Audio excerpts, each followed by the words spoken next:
Hey guys, welcome back to the channel. Today I want to talk to you guys about some of the news that have been coming out of Barcelona over the past couple days and hours, kind of do like a Barcelona news roundup, because there's been a lot of reports that I've seen that have really caught my eye. I want to talk to you guys about them in today's video, and like always, obviously give you guys my opinion, and also hopefully get your opinion in the comment section down below as well. The reports I want to talk about in today's video are the following. Number one, according to Tony Juan Marti, who works for Sport, who again is not the most reliable guy, but he does have sourcing in Barcelona, he's come out and said that Barcelona's priority this summer transfer window are going to be Nico Williams and Dani Olmo, which should not come as a shock if you've been obviously in tune with the Barca news over the past couple weeks, because that's all we've been hearing about. Nico Williams, obviously, which we love, and also Dani Olmo. And because of that, because Barca are prioritizing those two guys, and they're going to be kind of expensive, both are going to cost around 60 million, maybe Dani Olmo even more. That means that Barca are no longer prioritizing a DM signing. They're looking for they're looking for more of a low cost option.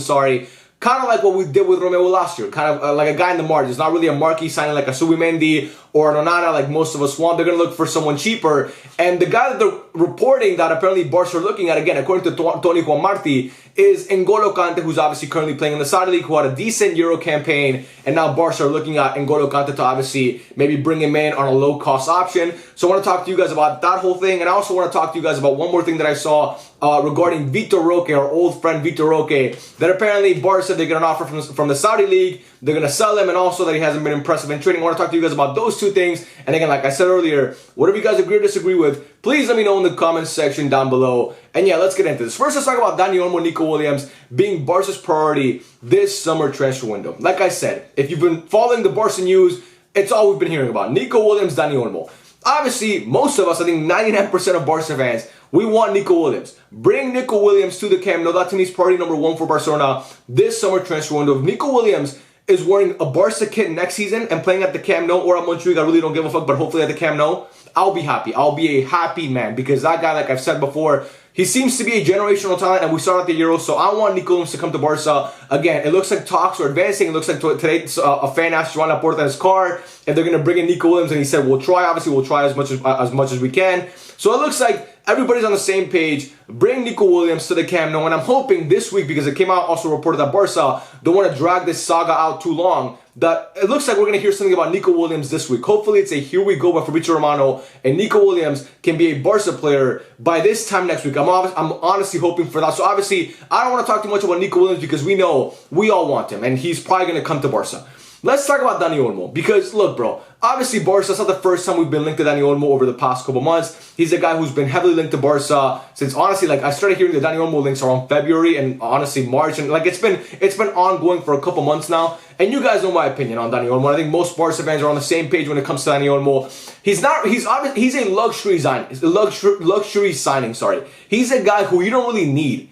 And again, I think Dani Olmo had a fantastic Euro. Spain don't win that Euro if it's not for Dani Olmo. He was fucking amazing, bro. Came up so big in so many different games for that Spanish team. And Dani Olmo, when he's on the pitch and playing his preferred position, which is centrally, we see what he can do. The problem with Dani is that, number one, he's expensive as fuck, and number two, he's always injured. He's barely ever on the pitch. And also, number three, he's gonna play a position which Barca don't really have a need to fill. And that's what's most frustrating to me, is that Barca keep looking at these players like we need Nico Williams. Barca need another winger. We've known that for the better part of a year now. We don't need a guy like Dani Olmo. Now, can Dani Olmo raise the ceiling on your team? 100%, because like I said, he's an amazing player. He can obviously make you a better team. And if you're asking me currently right now, and I've changed my mind on this over the past couple months, if you're asking me Dani Olmo or Bernardo Silva, I would honestly take Dani Olmo. I would rather have Dani Olmo at Barca. But look, bro, it's like Barca have a house, and the structure of the house is fucked. There's leaks, like the roof is leaking, everything is broken, but we're looking to get a new carpet. Like, the whole foundation of this club is fucked, but you want to sign a guy like Dani Olmo. That's not what you need right now. You don't need a Dani Olmo on this team if you want to contend next year. Now, again, like I said, he can obviously raise your ceiling because he is a good player, but he's not what you need. He's not going to be the guy who's going to put you over the top. You need to fix the structural issues with this team. Like I said, fuck the carpet. Fix the leaks on the roof. Fix the fucking walls that are caving in the club. That's what you need to fix. You don't need to go out and sign a luxury player like Dani Olmo. That to me is what really pisses me off. It seems like Barca's priorities a lot of the times are not what we need to be looking at. Like, they're wrong. Or that's what I meant to say. Barca's priorities are just wrong. They're off. And that pisses me off because, again, like I said, this summer transfer window is super important. You're bringing in a new manager. You need to be good this year. And for you to go and see, oh, we're going to sign Dani Olmo, we're going to put all of our money on that when you could easily get Nico Williams and then get, for the money you're going to get Dani Olmo for, because Dani Olmo is going to cost upwards of 60 million, bro. That's not chump change. Definitely not for Barca. For other clubs, maybe for Man City, it's fucking chump change. They can spend money on Nunez and Calvin Phillips and sit them on the bench. But for Barca, if you're going to spend 60 plus million on a player, he better be on the pitch every single game and not sit a single minute. I want to see Dani Olmo play over 50 games next year and not get a single minute of rest. If you're going to spend 60 million on the guy. And again, he's not, like, it's just stupid to spend 60 million on Dani Olmo, who, again, he's not a bad player. He's not old either. He's like in his mid to late 20s. But he's just not, like that. It's not, we should not be prioritizing Dani Olmo and completely negating the pivot position, which we all know we need. And not even a pivot, just another midfielder, which we all know, like I said, Barca Barca need it really bad. And everybody knows that. And again, with that, Barca are saying that the Barca have been linked in N'Golo Kante. Again, according to Tony Juan Marti, and it looks like the reports have been backed by some other people. Look, bro, I think a lot of people are upset about this because they're saying, why are we bringing in N'Golo Kante? We should go out and get a long-term option, someone who's going to obviously fill that role for a number of years, not just for like a temporary fix. And I 100% agree. Look, I 100% agree with the people that are saying that. Like, would I be upset if N'Golo Kante comes in? No, because I think N'Golo Kante showed at this Euro that he still has some quality about him and he still is a player who can make a difference on a team. And again, for France, over the past couple games, he wasn't the best, but for the first few games that France had, he was arguably the best player on the pitch every single time. So again, N'Golo Kante still has quality. If you can play him in that flick system as like a double pivot, because we know Flick doesn't play with a single pivot. He likes to play with a double pivot. He can actually do some damage in that way. But again, it's like using flex tape, bro. Like the boat, it's sinking, and you're putting tape over it so it stops. Like so you stop it from sinking, but it's gonna sink eventually. You're gonna have to go out and find a valuable pivot, a long-term replacement for Busquets at some point. And bringing back Romeo and N'Golo Kante, like, what are we doing here, bro? And again, I think it's because Hansi Flick trusts Casado and Bernal, who obviously have impressed them in preseason. That's one thing that Hansi Flick has been really impressed by, is the youngsters from La Masia. And I think he's going to give Casado a lot more playing time, which I think he should, because I think he's a very, very good player and a very promising youngster. We know La Masia, when you give those players a chance to prove it on the pitch, they almost never disappoint. So again, I'm excited for that. But I think if Barca, we got to look at the other teams in Europe and what they're doing, right? And we got to look at how to compete with them. And, you know, I don't think big teams are looking at N'Golo Kante as like the savior to come in and obviously help them win the UCL or contend for their league. It's only Barca that's doing that. And again, I know that Barca are in a financial situation that most clubs are not in, which is a terrible one. Most teams in Europe, especially the big teams, are not dealing with stuff like this. They can go out and spend money on any player they want because they have unlimited funds. And Barca, like I said, unfortunately don't have that. But again, for me, it's just frustrating because, again, I don't think Kante is the worst option. I think for a year he could obviously be good. But again, are we looking for the long term, or are we looking for the right now?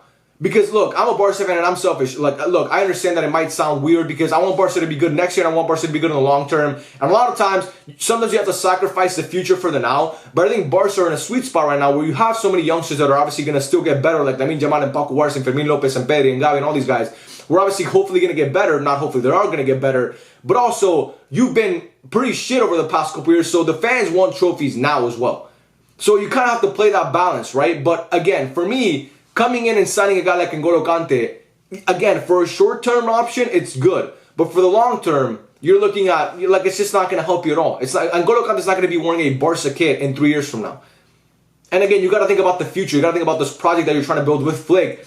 And I just think about next year. And again, I think we did the same thing with Romeo. Bringing in a guy like Romeo who we thought was going to be good, and then he comes in and he's good for the first couple games, but then it shows that he's not really that guy. And again, I'm not comparing Romeo to Kante because Kante is one of the best midfielders of all time. And Romeo, I mean, Kante's obviously played for big teams. He played for Chelsea for the majority of his career. The pressure at Chelsea is real. Obviously, Romeo played at Chelsea as well. Won a UCL with Chelsea, actually. But he was never really, like Romeo, I can't believe I'm saying this a lot, but obviously you guys know. He was never on the same level, on the same planet as N'Golo Kante. But again, I just think aging player, it's just, like, again, I wouldn't be upset if Barca signed Kante. I would not be upset. Don't get it twisted. If like, it comes out tomorrow that Barca are signing N'Golo Kante, I'd actually be pretty excited about seeing him play for Barca next year because, again, like I said, I think he proved at the Euros that he still has something left in the tank. But again, I'm thinking as a Barca fan who's going to be a Barca fan from now until my dying days, I'm thinking long-term as well. And when I think about the long-term health of this club, I don't think this is the best signing you can make. And again, I think putting Dani Olmo on this pedestal and completely neglecting and shoving the DM need to the side is stupid because, again, like I said, it's just something that I think eventually is going to come back to bite Barca in the ass. But yeah, that's my thoughts on that whole Dani Olmo Kanta situation. That's kind of like one story piled together because, again, like I said, Barca prioritizing Dani Olmo and Nico Williams means that they're not really putting that much emphasis on the pivot or the second midfielder, which kind of pisses me off. But anyway, we talked about that. Now let's talk about Vitor Roque. Obviously, if you guys have been fans of this channel for a minute, you know that I'm a big fan of Vitor Roque, and I really think that the kid has promise. I just think he has promise, and I think that what I saw from him this year for Barca when he came off the bench, especially early on, was really like it honestly made me very, very excited to watch him. And look, here's the thing: it's come out that Barca, or look, if they get an offer from a Saudi league team that's obviously that they find is fitting, they would actually entertain selling him. And also came out that apparently in training he hasn't been impressed. And all the Barca fans come out and they say, this is why you guys owe Xavi an apology. Oh my God, bro, Xavi knew what he was talking about, but everybody wanted to call him racist and said that he only prefers Spanish players. It's almost like some people lack critical thinking. Like, honestly, it's like some people lack critical thinking. And I'm trying to be nicer about this, but I really can't because it pisses me off so much. Here's the thing. The reason why a lot of Barca fans, like myself and others, were so adamant to play Vitor Roque is because we had Lewandowski up top. That's why. Because you cannot tell me that Roque would have been worse than Lewandowski because Lewandowski this year was hot fucking ass. And he had a good stretch for like a month and a half where he was scoring a bunch of goals. But for the most part, he was terrible. And Barca fans like myself and others, like I said, because not just me, other fans as well. I'm not trying to take all the credit for this or like say that I'm the only one because I'm not like I wasn't. Other Barca fans, other reputable Barca fans, were saying that, you know what, let's give the kid a chance because clearly whatever the fuck Lewandowski is doing up top is not working because the guy can't run in behind and his finishing is not the same as it used to be. So give the kid a chance because he's shown some promise and he can at least give us a different spark that we haven't seen before from Lewandowski because they have totally different skill sets and obviously Lewandowski's skill set is not meshing with the other players on the pitch. So give Roque a chance or give Guiu a chance. I just think Roque is better than Guiu and obviously we don't have to worry about Guiu anymore because he's off to Chelsea. But again, like my whole thing was why are we putting so much trust on Lewandowski who's old and obviously not good anymore? He's just not good. I'm sorry Lewandowski fans or Barca fans that really like him.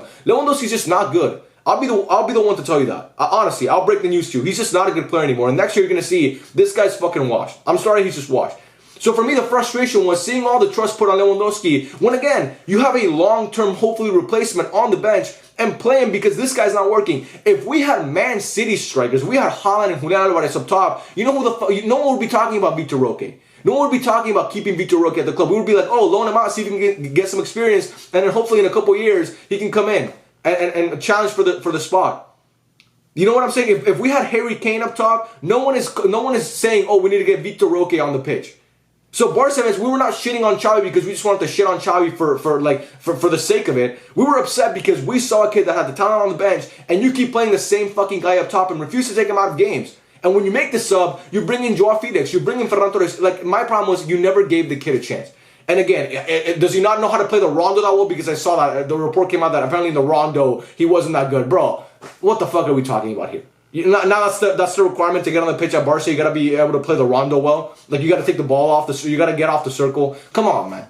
Like this is stupid.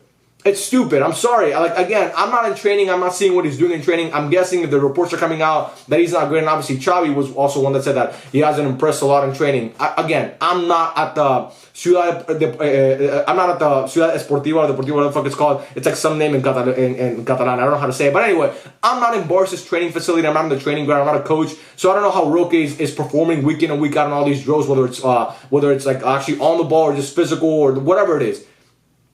But again, I am a fan of the team and I watch every game and I see that Lewandowski, there's no way Roque is going to be worse than that. There's just no way because we saw Roque come off the bench and he actually made things happen for the most part. It wasn't like the kid was just ass every time he came on. So again, I just wanted to get that off my chest because so many Barca fans were like, oh, everybody was shitting on Xavi. Well, he was right all along. You guys should apologize to Xavi. Xavi, bro, come on.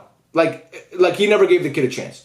He never gave the kid a chance and he was obsessed with playing Lewandowski. And I hope Flick is different, but again, it's looking like Flick, man. Like, look, I'm excited for Flick, and I'm really, really glad that he's the manager of this team, and I'm gonna back him no matter what next year. I'm gonna be by his side. But wanting to bring back Romeo, you know, I like the fact that he likes the La Masia players, but again, I really wish that Flick would have kind of set this ship straight when it came to, like, obviously telling the club, like, hey, I need a DM, I need another midfielder, and I don't want you guys to go out and get Dani Olmo because we don't need him. And now it seems like Barca are reverting to the same old of just like going out and trying to get these luxury players that we probably don't need. But again, that's just my opinion. I'd love to know what you guys think in the comment section down below. Let me know what you think about all this, both of the stories that I talked about in today's video. Dani Olmo and Nico Williams being priority, and then also maybe N'Golo Kante coming in, and as well as the whole Vitor Roque situation. I'd love to hear in the comment section down below. But yeah, guys, that's the end of the video. I love every single one of you. I thank you guys so much for watching, and I'll catch you guys on the next video. Peace out.